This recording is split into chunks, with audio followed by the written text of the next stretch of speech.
Welcome to the Tribe of Testimonies. Here you will find conversations with faithful Native American members of the Church of Jesus Christ of Latter-day Saints, sharing their stories and their love of the Savior. My name's Andrea Hales. I'm Navajo, and I'm glad that you've decided to come and join us today. My guest today is Brother Knife Chief.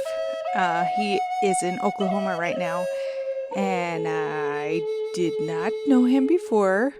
He's another one of the people that I have randomly come across by doing this little project that I'm doing.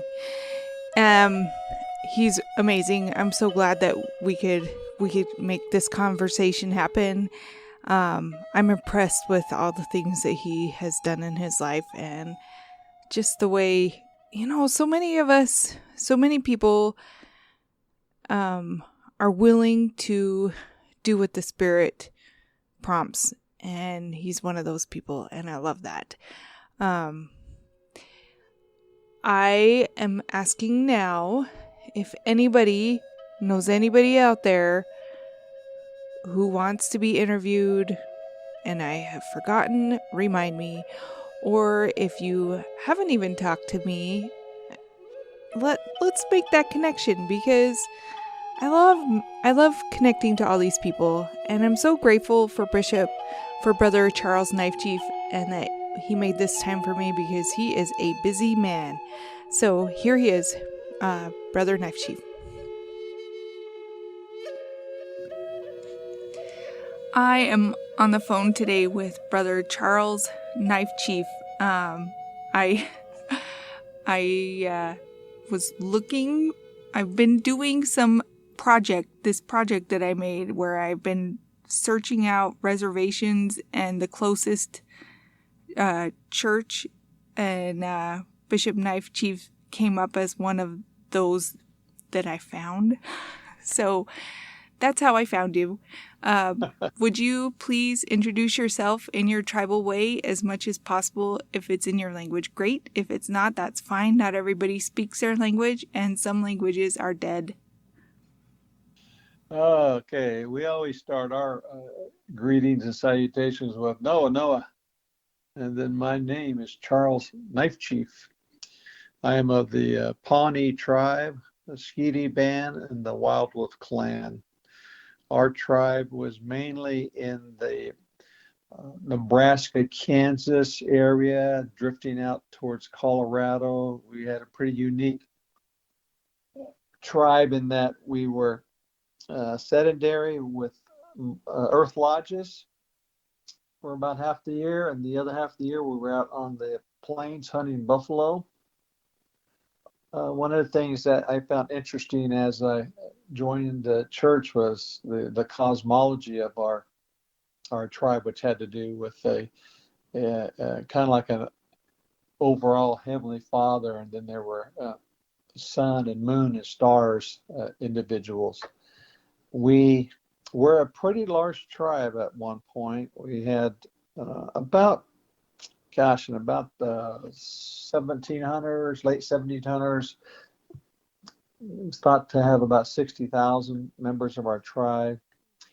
And then with war and disease and being moved to reservations, we had about, in the 1870s or so, we're thought to be about maybe 2,500, 2,600, maybe 3,000 or so. Oh my gosh. And of interest is that we were then moved down into our current reservation lands in Pawnee, Oklahoma. And the first census of our tribe, we had 600 people. So kind of amazing that war and disease and starvation and traveling during the winter months and stuff took a big hit on our tribe, which makes me realize how special it was for Heavenly Father to preserve my seed so that I could be alive, because there are so many of our tribal members whose seeds were not preserved. We, interestingly, the last bunch of our tribe that got moved to Pawnee, Oklahoma, it was in 1876. 100 years from 77. So it's a different type of celebration, I would say, Mm-hmm. from the rest of the world. We had our tribe was really run on cosmology, like I was saying, with following the sun and the moon and the stars and Venus and Mars and all those things that really had to deal with various ceremonies that we had. I mean, our tribe was just really, really a lot of ceremonies dealing with the different seasons of the year, the crops, the hunting, and all those kind of things. The other thing that was very unique to our tribe that a lot of people don't know about is that we used to have a human sacrifice, and I don't think of it. Can't think of any other tribe in the United States that had human sacrifice. It's called the Morning Star ceremony, and it had to do with uh, appeasing the gods so that we'd be blessed with good crops and good hunting and things like that. And they usually would capture a female from another tribe, treat her pretty nice until the last minute. And they put her up on the scaffold, and part of the ceremony towards the end, she would be sacrificed. And I have a great great great great grandfather. Uh, his name was Knife Chief in the tribe, and he had a son named Peter Lasharo.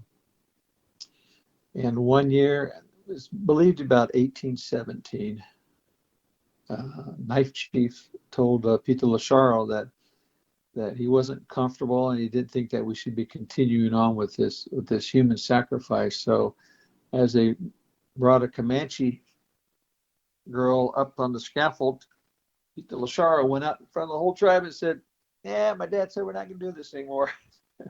So he's a pretty brave guy. Wow. And cut her down and took her back to her tribe. They tried it again one other time a couple of years later with a captured person, but that kiddo was ransomed away.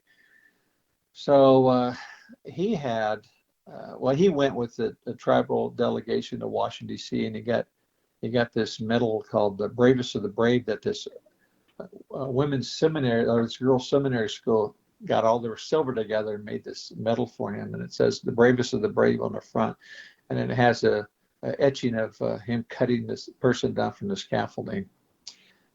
That got buried with him, and it's a long story, but it was supposedly found after a rainstorm, and we knew of its presence, and it went various places. But about 2 years ago, after a lot of work with, especially with my son and efforts I started at the beginning, we actually got the medal back in our family.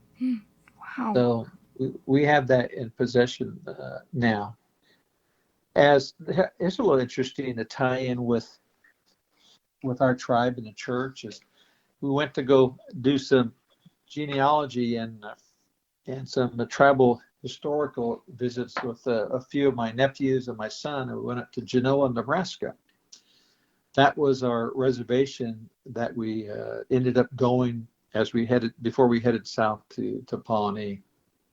So we don't consider Pawnee as our motherland, like a lot of tribes don't. And Genoa was established as basically a way station for the saints who were migrating west. And they had a school and a blacksmith and a store in that area. And if you go up there, you can actually still see the ruts going from east to west coming through town. But surprisingly, when they decided that town would be a good reservation point for the tribe, they kicked all the LDS people out and turned it into a reservation, basically to get the gathering to head down south. So we did some research and went down to the University of Nebraska, went down in the vaults and pulled out these boxes that had handwritten stuff. We had to wear white gloves, And I was reading of interest a description of an LDS speaker, didn't say the name, but he describes the Pawnee people standing around listening to him give his talk. So, my introduction, my family and tribal introduction to the gospel may have been in 1874 or so. Wow. Carried on down. Yeah.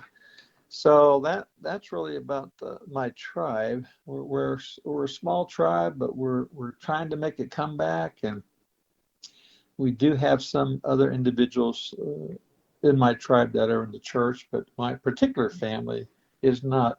My father and my mother were both Pawnee, so pretty much got Pawnee blood in my veins. Yeah. Yeah. So we moved a lot.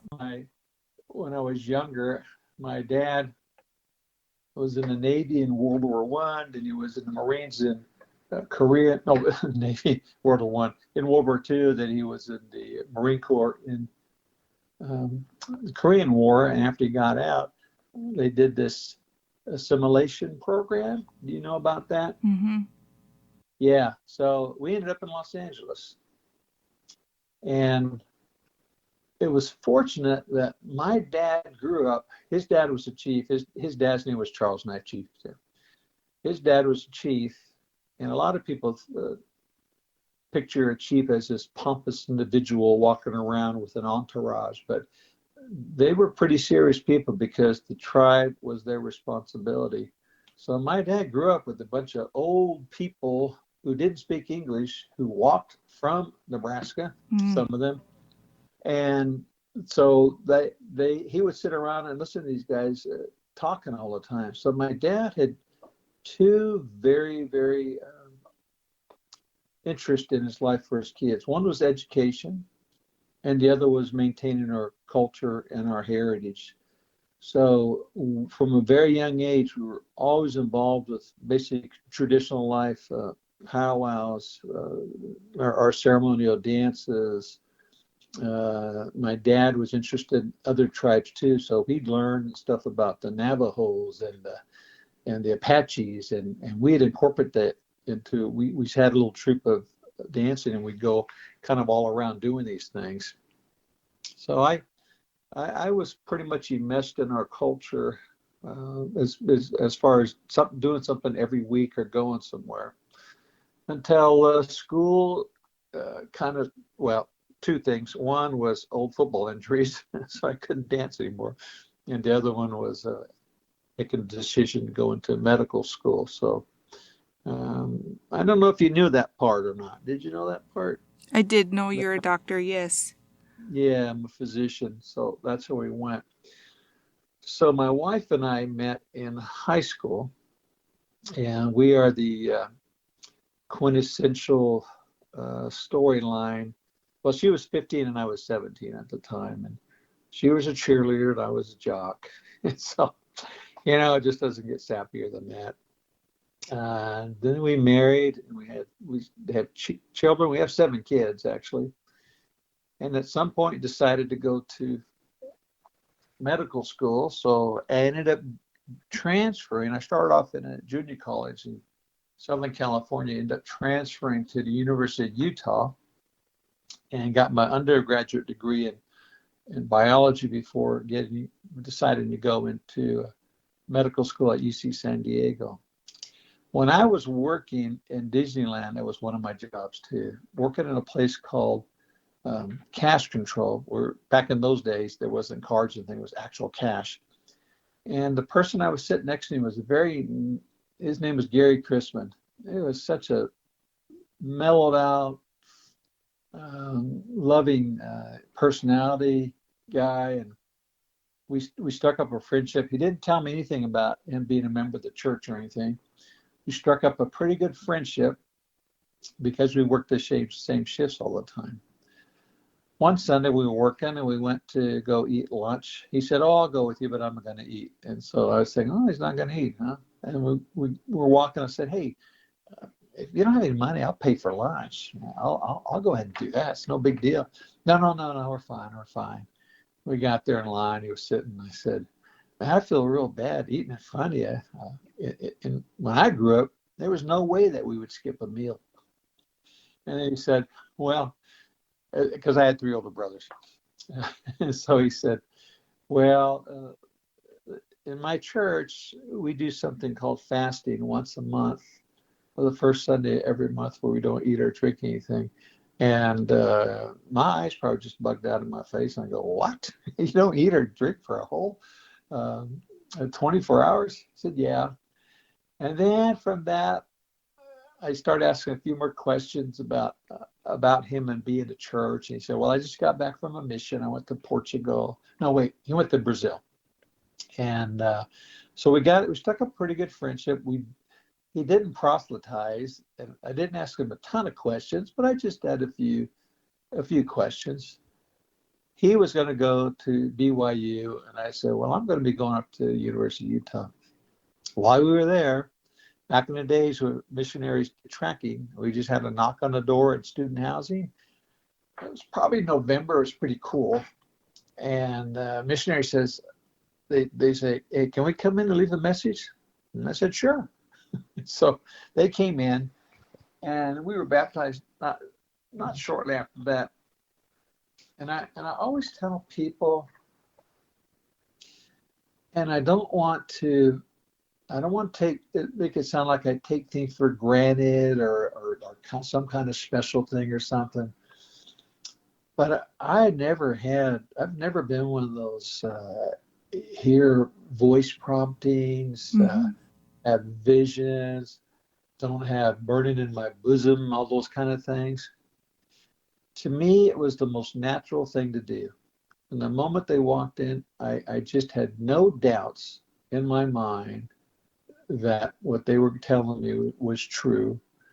And I guess I've just been blessed with the testimony early on that may have came over from my pre-existence as far as my knowledge and being of the tribe of Israel and such.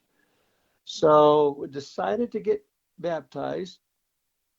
Again, this would be like 76, so there weren't iPhones and online stuff, everything.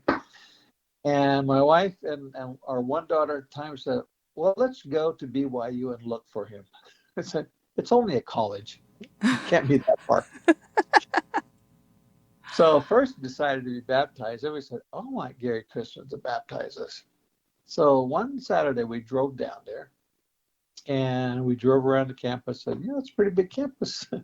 And so we stopped and looked in phone books. People probably don't realize there used to be things called phone books, which were pretty thick.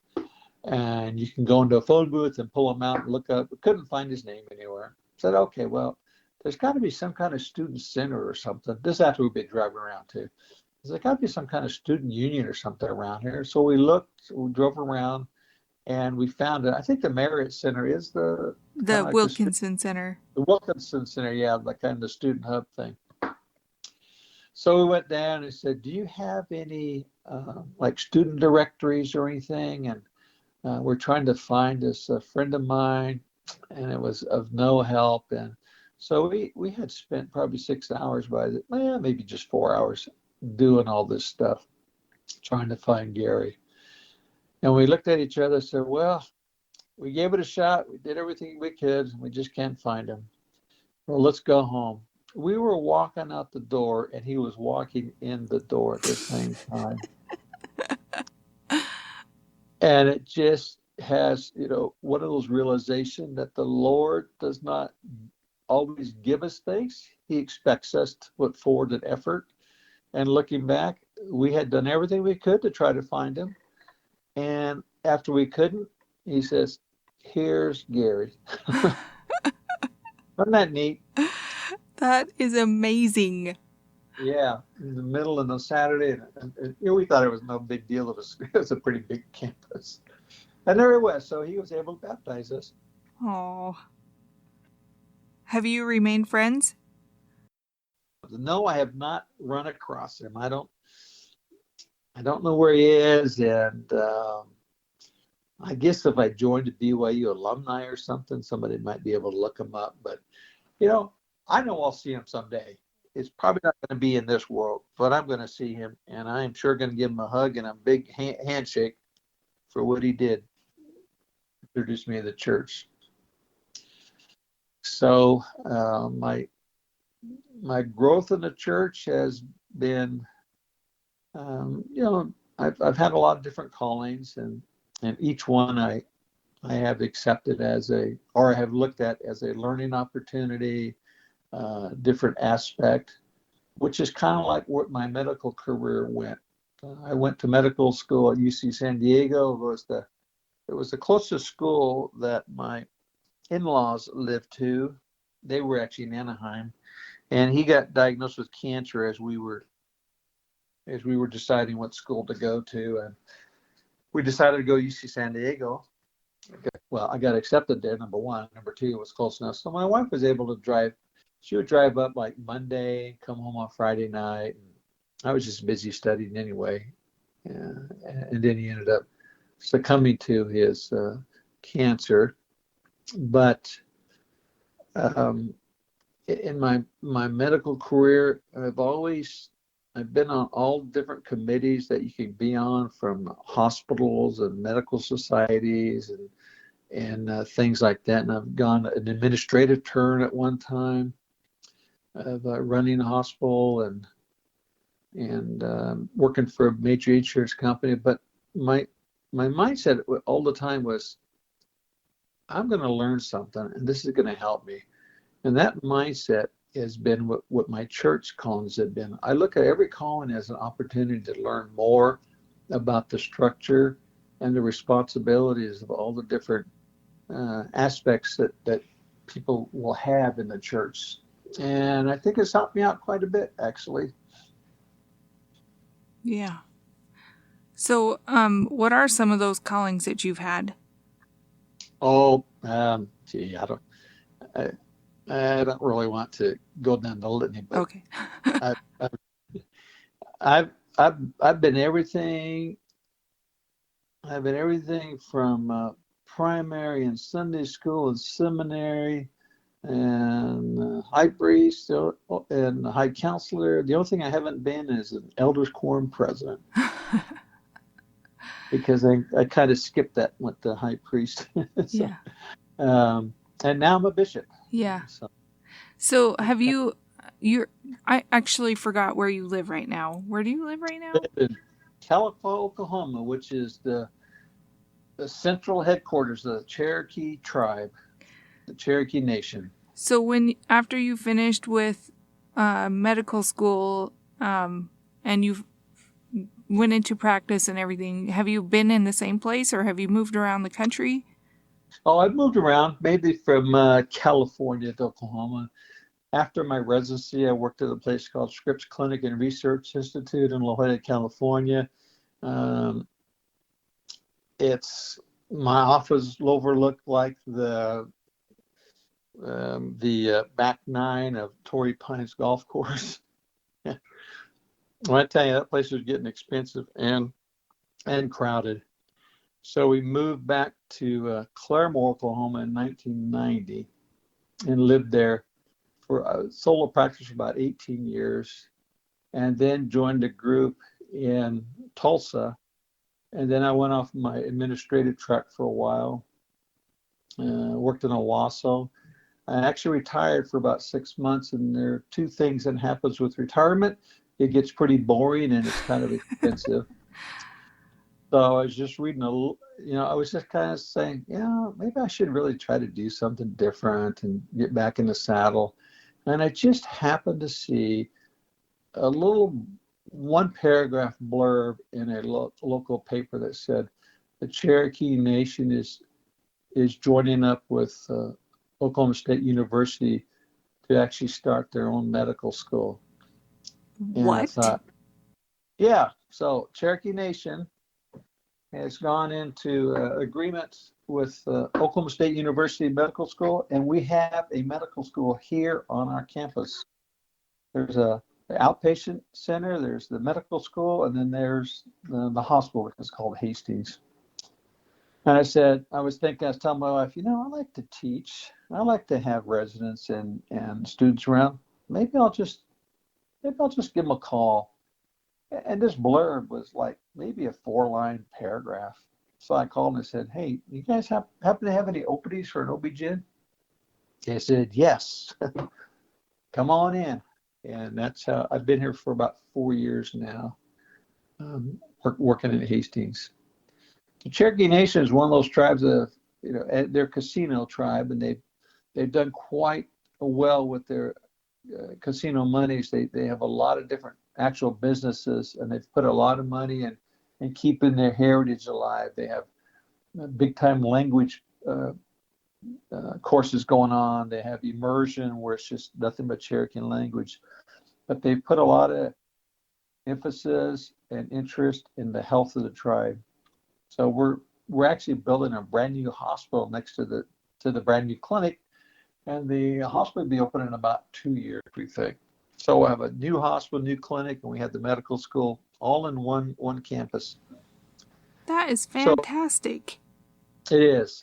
It is really nice. And the area of Oklahoma, most people will think of Oklahoma as they picture kind of the west, the dry, brown, hot area. No, we live in the green country part of the state. It's trees and hills and rivers and lakes, tons of lakes, a lot of green trees and some hilly stuff. Well, it still gets hot and humid, but I mean, it's really a nice community. And when you go to places like Walmart and such, there are a lot of Indians around this town. Yeah, so there's a lot of Cherokee people that live here, and they're just like any other that you see. So it's a pretty nice community that we live in. That's wonderful. So, Yeah. how big is your ward? How many members are in the area? Well, actually on our list is about 450, but we average only about maybe 100, 110 in our sacrament. Another thing, I had a friend come visit one time, and he lived in Kaysville, Utah. His neighborhood has like 2 or 3 stakes. Mm-hmm. A ward is a street. Mm-hmm. Depending on their needs for young men, young women, or whatever, they'll sometimes change the line of the street. And our stake, we just got a new stake, but it's a good 2-hour plus drive from one end to the other. And our ward boundaries is, if you go from the extreme south to the extreme north of our ward boundaries, it is about an hour and a half Wow. drive. Yeah, about an hour drive. So we have a very wide geographic area. You said that your youth are out doing a Nauvoo trip today or something like Yes, that? next week, our youth in our stake and in our area are going on a Nauvoo youth trip. They're leaving next Monday. They'll be there for 3 or 4 days and then coming on back. So And when your ward is that big, how easy or difficult, how many of your youth actually make it to youth activities? we have an interesting ward, and like I said, we have a lot of people on the ward records, but only about 100, 110 come consistently. We have a school called Northeast Oklahoma, INEO here. And so we have this group of younger people that are students in that age, and then we have a lot of older retired people in our ward. We don't have a lot of the younger 30, 40-year-old people with kids. Who are our youth numbers are pretty low.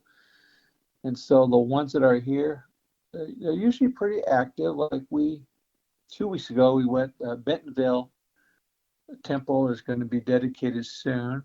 And a couple of weeks ago, they had the open house. So we took a bunch of youth to the open house in Bentonville, which is about an hour and 20 minutes from where we live right now, as opposed to Oklahoma City, which is about 2.5 hours away.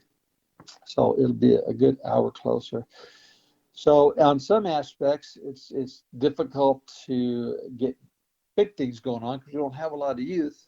But on the other hand, they show up. Yeah, they do.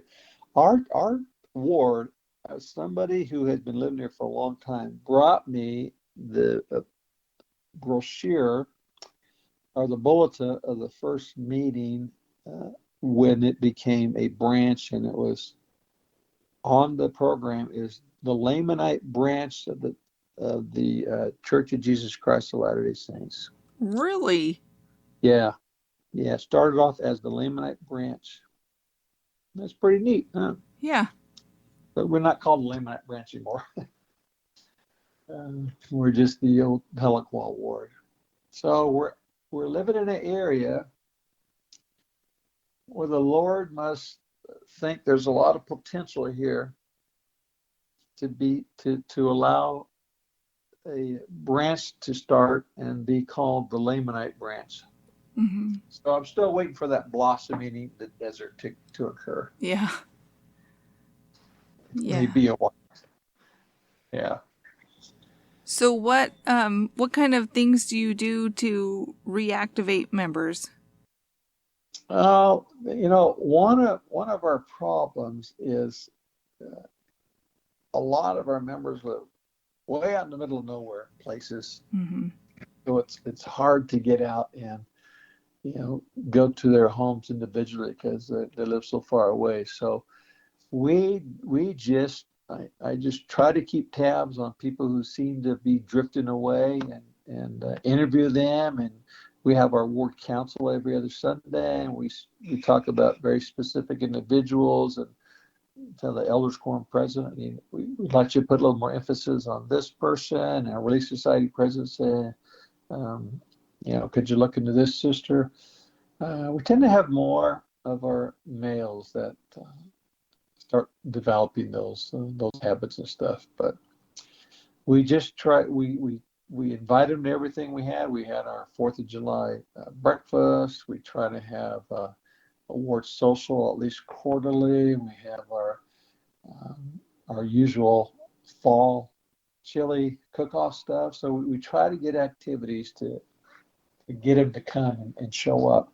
But as probably a lot of other places in the country or maybe in the world too, it's tough on our youth because they may be the only LDS person in their school, Mm-hmm. unless they have sisters or brothers. But if they don't have siblings going to school, most of the time they're it. So it's pretty hard. It's pretty tough on them, and the world being the way it is, there's just so much negative influence that they can be subject to. Mm-hmm. So that's always a worry to us as leaders in the church. Yeah. Mm-hmm. They're great kids. The ones we have are great kids. So you said you have 7 children. What's the Yes. age range of your children right now? Gosh, our oldest daughter is 50, and our youngest one is 21. And how many grandchildren do you have? We have 9 grandkids, and we have 4 great grandkids and another on the way. So it'll be number 5. Yeah, we have 6 living children. One of our children had Down syndrome, and she had a bad heart and lung, and died when she was 12 before she was able to get a heart and lung. Mm-hmm. So that occurred. Gosh, she was 12. She would have been 21 now. So about 10 years ago or so. Yeah.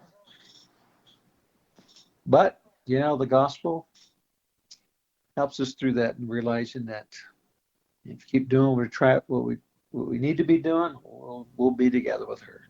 Yeah, I definitely agree with that. Yeah.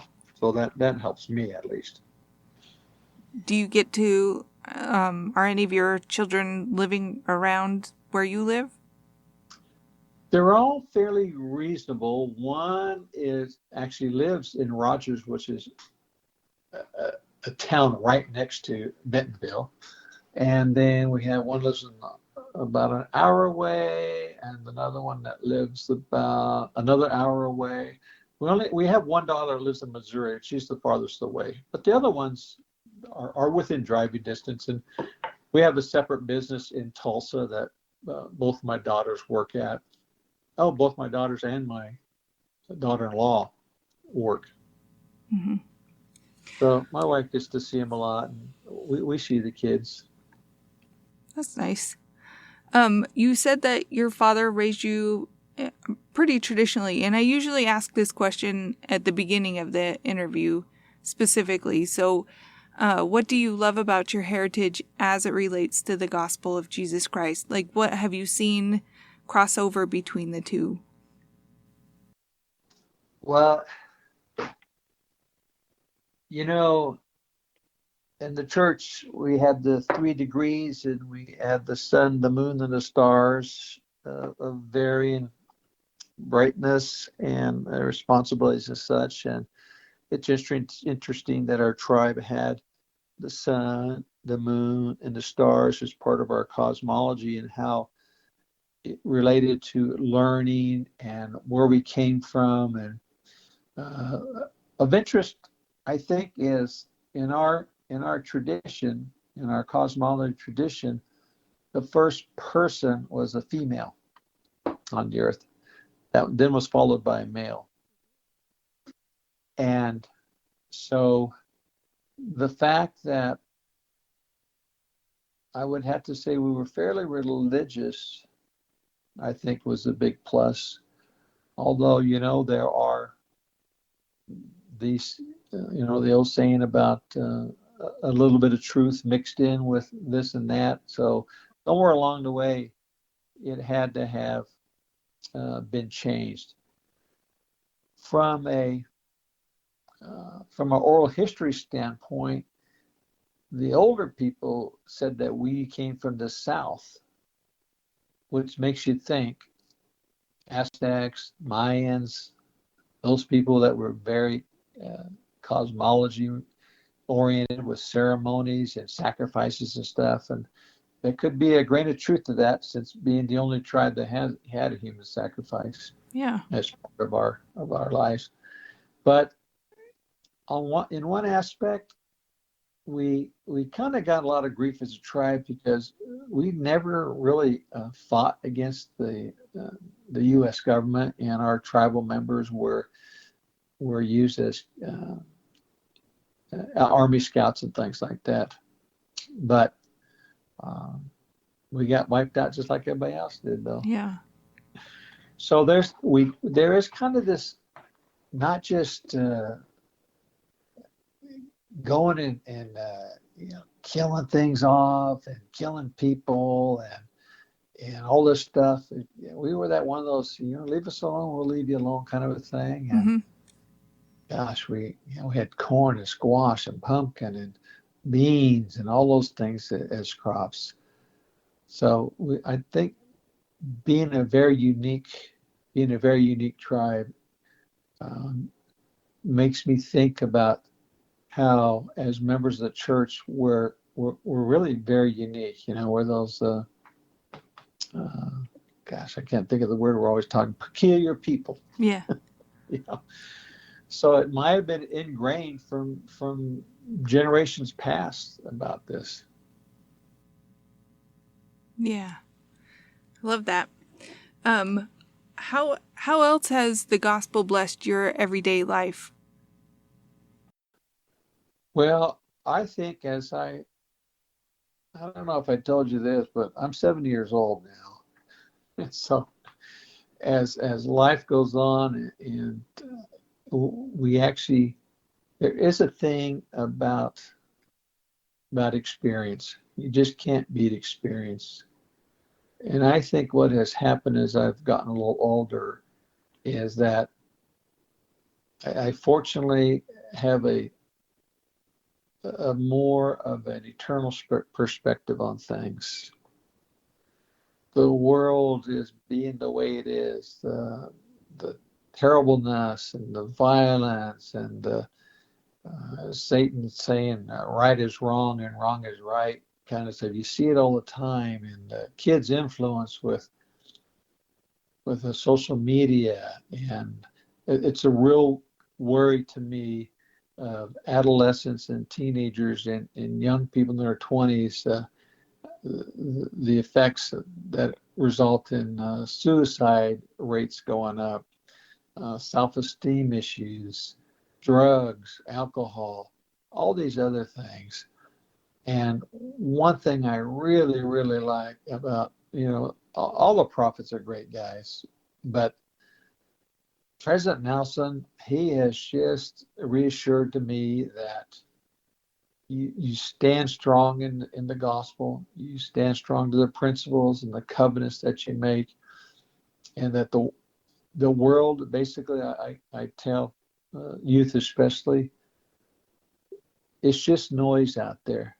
It's just a lot of noise and distractions.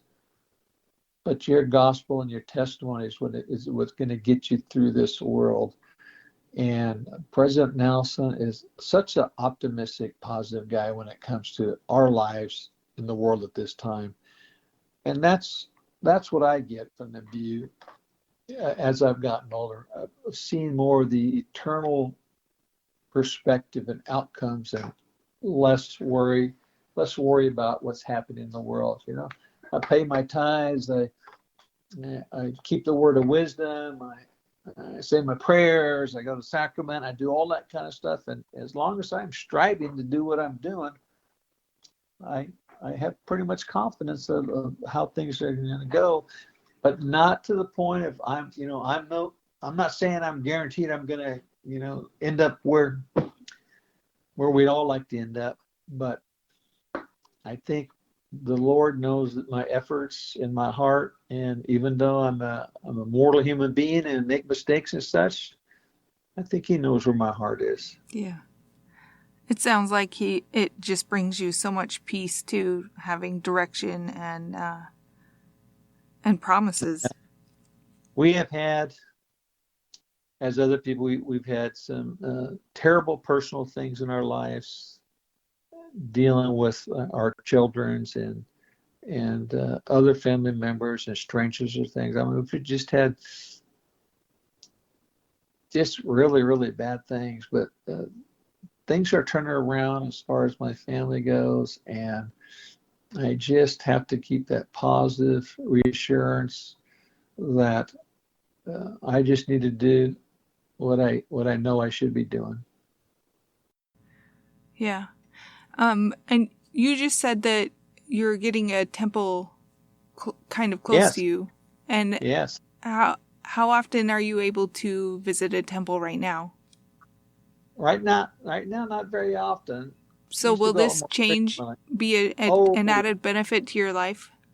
Oh yeah. It's only going to be, like I said, it's about an hour 20 away, and one of our daughters lives probably 10 minutes away.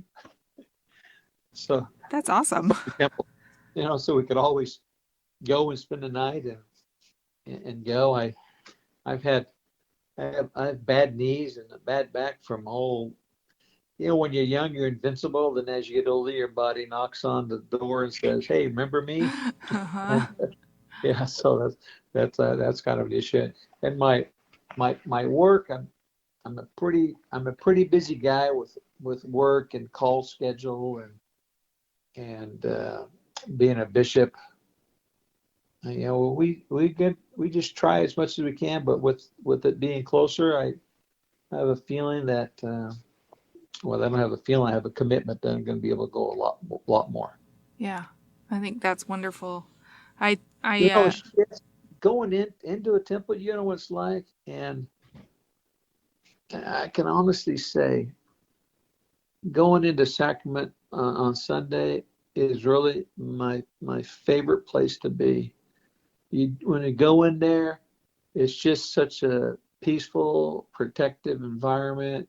You're around people who have the same goals and desires as you, and at the same time, one comment my wife made one time about sacrament talks and stuff that she likes is that everybody else realizes we are not unique. Everybody has something in their life. There's always some difficulties, obstacles, and things in life, and you say, we're not alone. My life's not bad. But just to have that nice, peaceful spirit to be in that for a couple hours, that's my favorite place. Yeah, I love that. Bishop Knife Chief, I've been so grateful for your time. I love the things you've said because it all applies to all of us, basically. Like, that's the beauty of the gospel, that it helps each of us as individuals. So thank you for your words of wisdom. I do have one final question. What does it mean to you to know that you belong to the tribe of Israel? Wow. The tribe of Israel is a special people.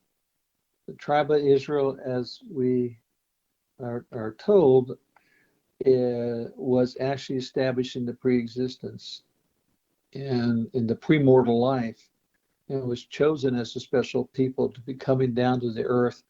And Heavenly Father, knowing that the people in the tribe of Israel that became the tribe of Israel in the premortal existence had fairly strong testimonies and such, knowing that they would be coming down to be a special people. The tribe of Israel is the individuals that are out spreading the gospel.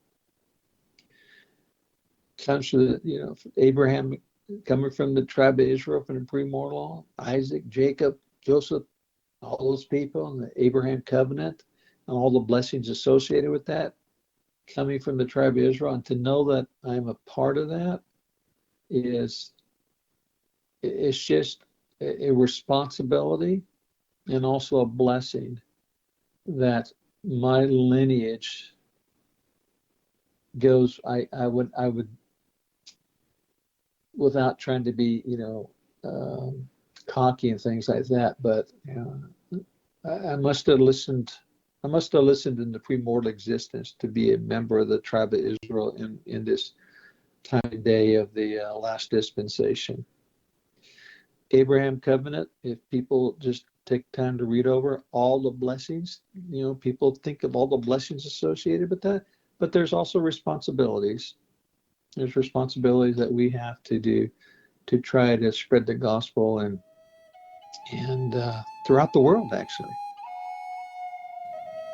I definitely agree with all that. Thank you so much. I've You're enjoyed welcome. this time. Okay, I have too.